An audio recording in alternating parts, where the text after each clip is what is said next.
Hello everyone, my name is Longli. Welcome back to my channel. Today I would like to share with you one of the very difficult and challenging topic to understand is buyer contingency addendum.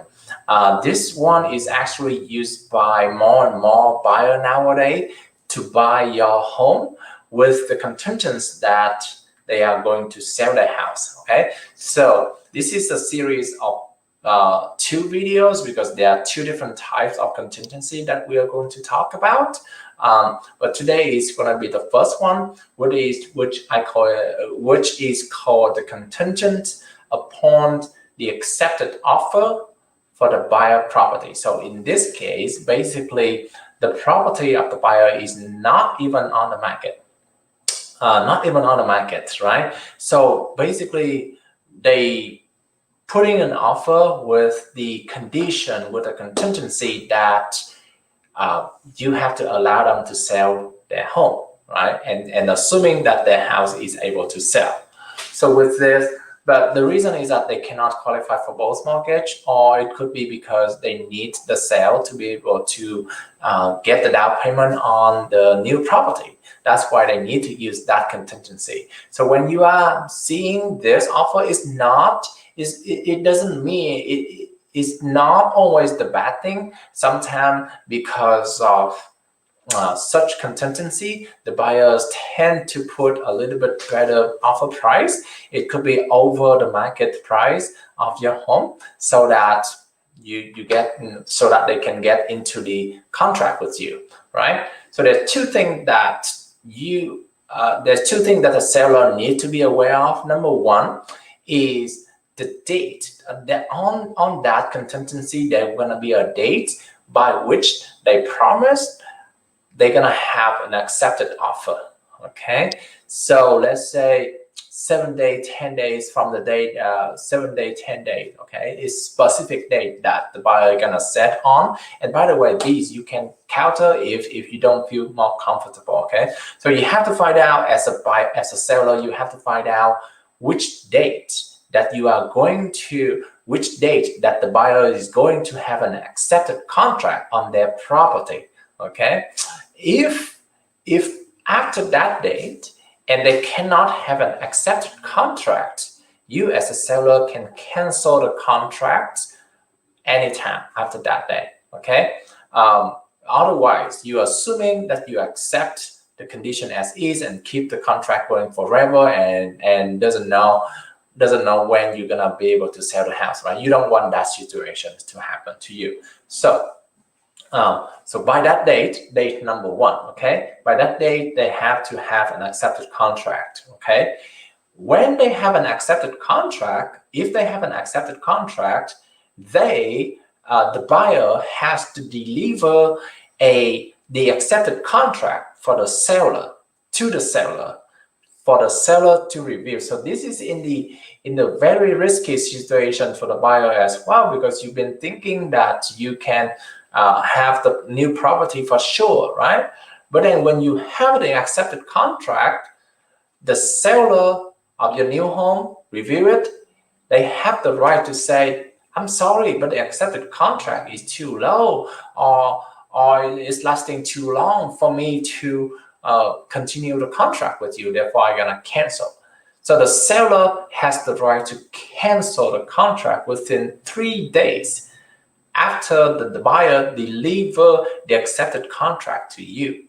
So you have 3 days in total. The seller has 3 days in total to review that, and the buyer, you do have to prepare that they can cancel the contract very quickly. Within that 3 days, and then you end up with the situation you're stuck in the accepted contract, but you don't have the property for you to move forward with. So be very extremely careful when you use this option, okay, as a buyer. So those are one date that you have to be aware of. The date number two, both buyer and seller has to be aware of these 2 days. Okay, so now let's say if the buyer has an accepted contract, right, and the seller is okay with that accepted contract, that trigger the date number 2 is saying the day that is when the accepted contract gonna be closed by. Okay, if after that date the accepted contract cannot close, right? The accepted contract of the buyer property cannot close. The seller has another right to cancel the contract with the buyer, because you never know what long, So first of all, it's limit the amount of time that the buyer's property can be under contract, but it's also giving the really high risk to the buyer that you may not have the house if the contract that you have on the property lasting forever. Okay, so that is very risky. Now, things happen, right? Things happen.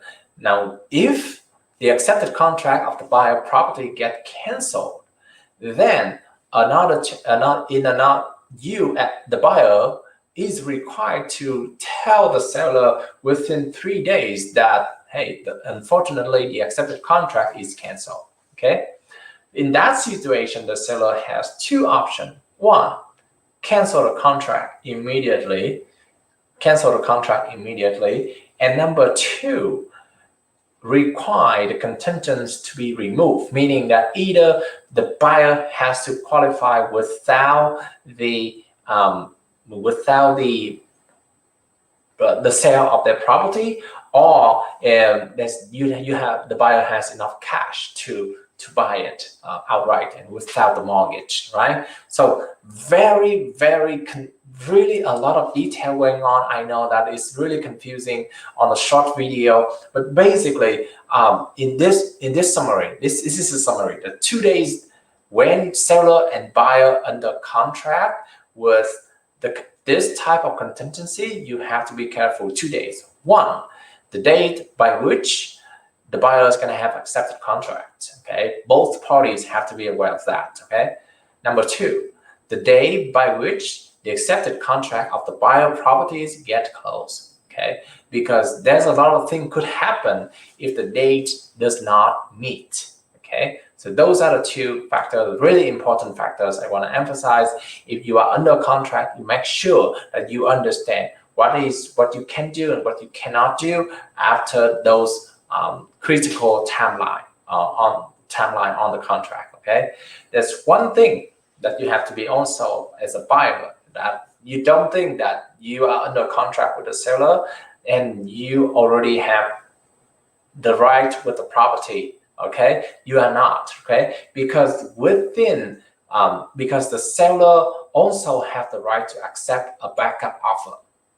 Okay, and then if you cannot deliver an accepted offer before the seller accept a backup offer, then the seller has the right to cancel the contract with you as well. If the backup offer is stronger than your offer as a buyer. Okay, so those are the 3 things I would love to make all the parties aware. Of course, there's going to be more detail in the contingency as well. For example, who's going to be receiving the earnest money in case one party cancel versus the other party cancel.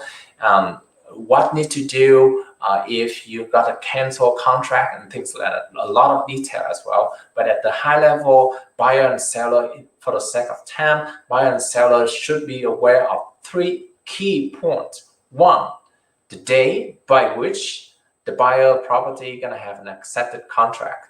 2, the day by which the buyer's property gonna be closed. Okay, and 3, at any time, if before the delivered or the accepted contract on the buyer property, the seller can accept another contract and therefore have the right to cancel if the backup contract is better than the current contract. Okay, so those are the 3 keys that I want to cover in this video. If you do have any question in more detail, please let me know. My cell phone number 602-515-2442. Thank you. Bye-bye.